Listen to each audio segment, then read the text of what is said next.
Welcome to the Mental Health Toolbox podcast. I'm Patrick, your host, and I am so glad that you're able to listen in today. I'm on a mission to help raise mental health awareness. In this show, I will be providing meaningful content to my listeners to help them better understand and thrive in their everyday lives. Now let's get started. Welcome to the Mental Health Toolbox podcast, where you will gain the knowledge to thrive. Here is your host, licensed psychotherapist, Patrick Martin. Welcome to episode 0. That's right, episode 0, ground zero of this podcast. My name is Patrick Martin, as you well know by now, and I would just like to use this episode as an opportunity for you to really get an idea of A, who I am, personally and professionally, and B, why a podcast and why now? These are the same questions I've been asking myself since November when I started my blog. And starting off, it was actually a lot to jump into. There's a lot more that goes on behind the scenes than you realize, let alone with a podcast and then trying to incorporate the two. So we are learning together because this is my first podcast, and I will be making a lot of mistakes and figuring it out as we go. Okay, so thank you for your patience. So on a personal note, I am 37 years old. I am happily married with 2 beautiful daughters and very much a family man and homebody. On a professional note, I am a licensed psychotherapist. I've been in the mental health field now for about 10 years. And have worked not strictly, but mostly with the County of Los Angeles Department of Mental Health for the last 8 years or so. And I do have some background also in family foster agencies, doing contract work, and also probation, working with gang youth. And also on a personal note, I work a lot with children, and have worked a lot with children and youth in church and also Girl Scouts. My wife is a troop leader and I am a co-leader, so that's always fun. So why a podcast? I guess I would have to start with the role of podcasts in my life. It must have been about 6 years ago when podcasts were still, I guess, getting up to speed with the general public, and I think it's still not very well known resource, which is quite sad. I think podcasts are great, hence my venture that you are joining me in now. Podcasts have been a wonderful resource for me in terms of keeping my mind stimulated on the important and productive and meaningful things, which as a therapist is really, really important. And is also why, with a lot of my clients, I really, really encourage them to explore podcasts, because we live in a day and age now where we actually have a lot of control and a lot of say in terms of what we are stimulated by. It's not that we just turn on the TV and we have to watch whatever's on Friday night or prime time. We live in a day and age where we can literally see things on demand, listen to things on demand, and with that, it can kind of be overwhelming with the choices. But we're not left to whatever the media decides we should know or should hear. We actually have quite a bit of autonomy in what we choose to entertain our thoughts and our mind, and subsequently that has an impact on our goals and our behavior. So just kind of a shout out, some of my favorite podcasts are the Dave Ramsey Show for financial literacy. That has been really a godsend in helping me understand how money works, how to build a legacy for my family, retirement. It's really quite profound, yet simple information that's just not really well known, sadly. And that's the beautiful thing about podcasts, is it gets great information out there for the masses. Another shout out to Pat Flynn, who has been a cornerstone in my recent project to get started with podcasting. He's just been great. So much material out there in terms of just the nuts and bolts of how to get this up and running. And he has a great book I plan to read called Will It Fly? So thank you, Pat Flynn. Should you be out there listening to this, I do appreciate it.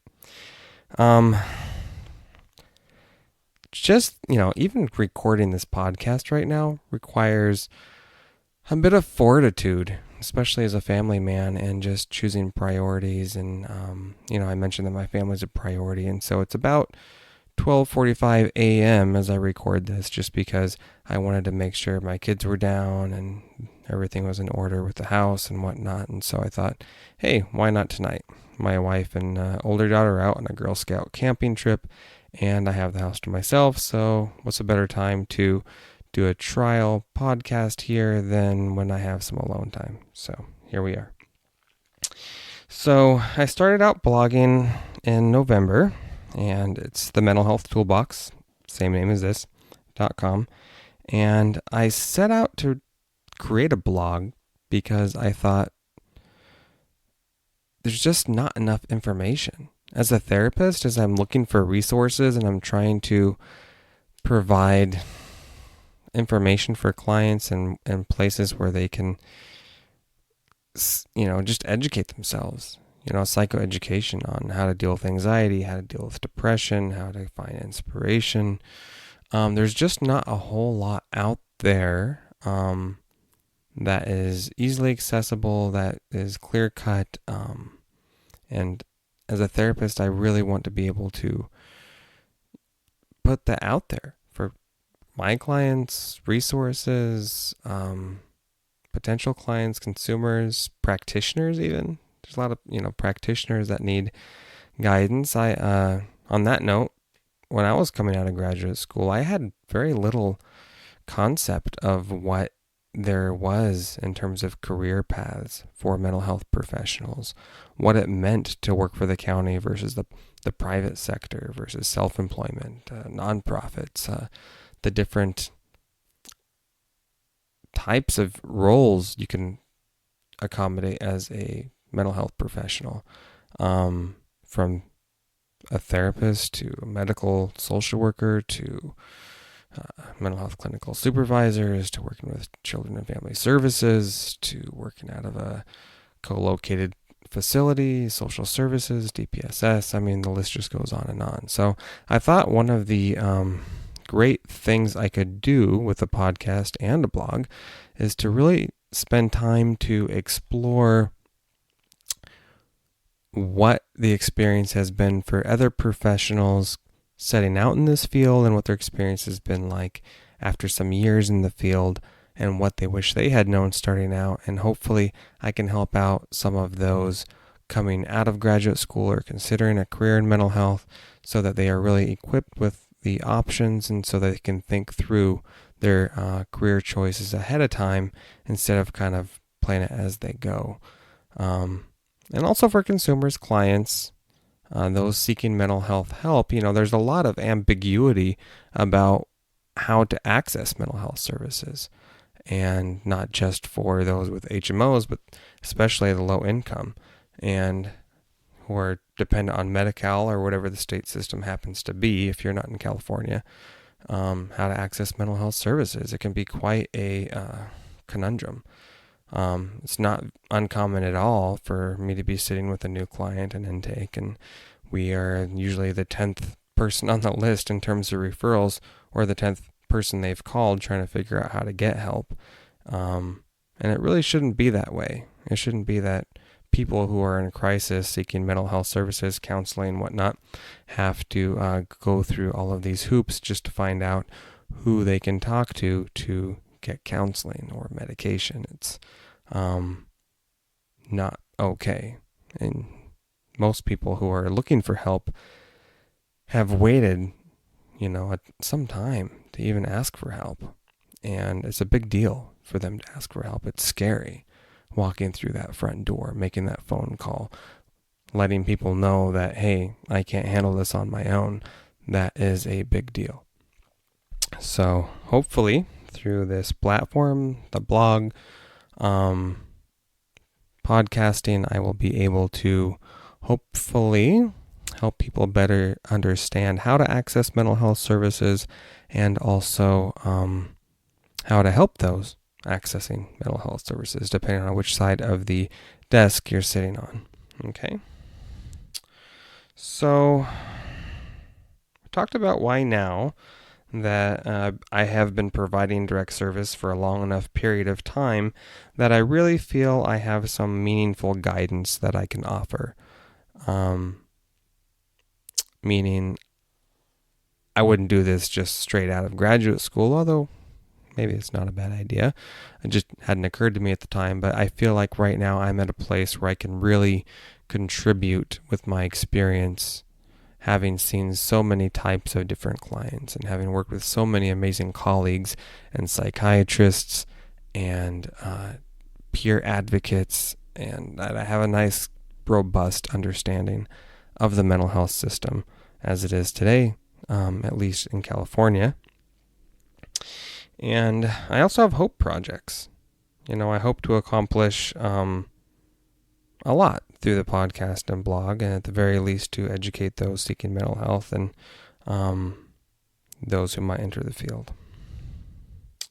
So basically, this podcast is for everyone, consumers, practitioners, the curious, and because I will be covering a wide range of subjects, not just depression, anxiety, but probably PTSD, personality disorders, interviewing other professionals, providing resources as I come across them. And I do keep a list of my resources on my blog, my website, thementalhealthtoolbox.com.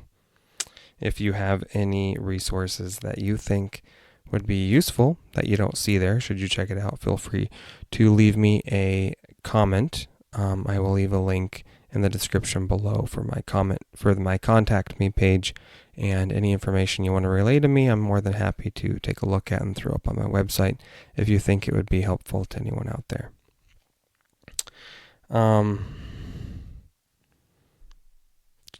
It's really interesting setting up all this equipment. A funny story, when I was setting up this microphone for the first time, I had my 4-year-old check it out with me and do a mic test, and I will include a little clip of that just because I think it's really cute.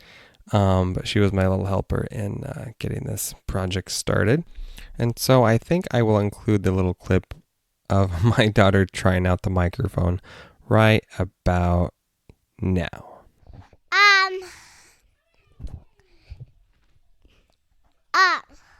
I'm Peppa Pig. This is my little bed of doors. This is Mom Pig. And this is Dad Pig. So a big thank you to my little girl for helping me test the equipment. She is a little bit of a ham. I love it. So yeah, this podcast will be covering a lot of coping skills, and the best way I can describe coping skills, that term gets thrown around a lot, is the thing that allows us to weather crisis successfully. So it's the behavior. When you think about coping skills, it's really the behavior we choose to engage in to help us improve our ability to adapt and sustain and overcome, and sometimes just sustain our circumstances. And so I'll be covering a lot of that as we move forward, in addition to psychoeducation and interviews and that kind of thing, obviously. So, and coping skills are an interesting concept. And I'll give you a little story of the other day when I was riding bicycles with my kids, and I was actually helping my little one learn how to use a bike with training wheels for her first time. And as I was chasing her down the street and trying to keep up, she did a little bit better than I anticipated.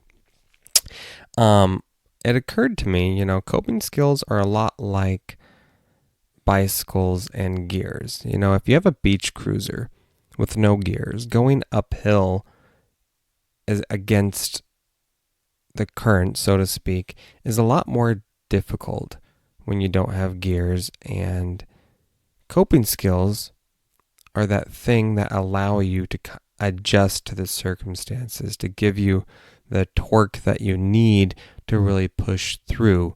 And without that assistance, it's really difficult to just by willpower force yourself to overcome circumstances. When you're not equipped, it sets you up for failure. And so hopefully in this podcast and this blog, I will be giving you coping skills that you can actually apply to your life, that allow you that torque, that oomph that you need to really get over these hurdles that life throws at us at a rather constant rate.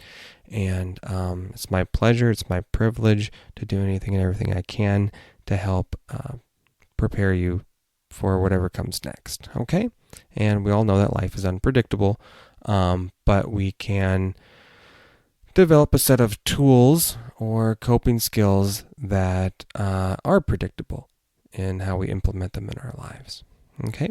So I'm very excited to start this project. Do bear with me as I work out the rough edges, and hopefully you will be rewarded from your patience with some really great information.